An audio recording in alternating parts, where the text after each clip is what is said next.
Big boss विजेता एल्विश यादव के खिलाफ सांप के जहर का केस खारिज, सुप्रीम कोर्ट ने दी बड़ी राहत। सुप्रीम कोर्ट ने, मैं बताते हुए इतना खुश हूं अंदर से क्योंकि सुप्रीम कोर्ट ने भाई जो अपना सांप वाला केस था वो खारिज कर दिया है। मुझे हमेशा से मुझे बिलीव था अपनी जुडिशरी सिस्टम में, अपने न्यायपालिका में कि भाई बिग बॉस ओटीटी के विजेता एल्विश यादव को सांप के जहर से जुड़े केस में बड़ी राहत मिल गई है।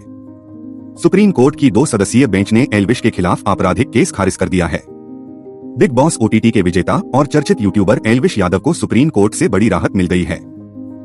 सुप्रीम कोर्ट ने सांपों के जहर की तस्करी और सेवन से जुड़े मामलों में एल्विश यादव के खिलाफ चल रही आपराधिक कार्यवाहियां रद्द करने का आदेश दिया है।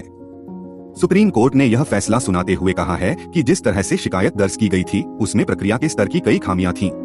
सुप्रीम कोर्ट में गुरुवार को एल्विश यादव के खिलाफ दर्ज आपराधिक मामले से जुड़ी याचिका पर सुनवाई हुई। जस्टिस एमएन सुंदरेश और जस्टिस एन कोटेश्वर सिंह की पीठ ने कहा कि कानून की नजर में यह शिकायत टिक नहीं सकती। सुप्रीम कोर्ट की 2 जजों की पीठ ने कहा कि दर्ज शिकायत में प्रक्रिया के स्तर पर बहुत सी खामियां हैं। यह एफआईआर कानून की नजर में टिक नहीं सकती। जस्टिस सुंदरेश और जस्टिस एन कोटेश्वर सिंह की बेंच ने स्पष्ट कहा कि हम उठाए गए अन्य मुद्दों पर विचार नहीं करेंगे।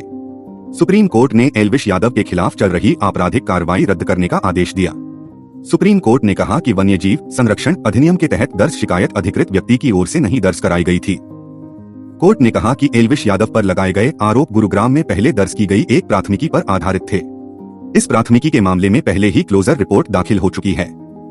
कोर्ट ने एल्विश यादव के खिलाफ एफआईआर में लगाए गए एनडीपीएस एक्ट के प्रावधानों का भी उल्लेख किया और कहा कि ये प्रावधान नहीं लगाए जा सकते।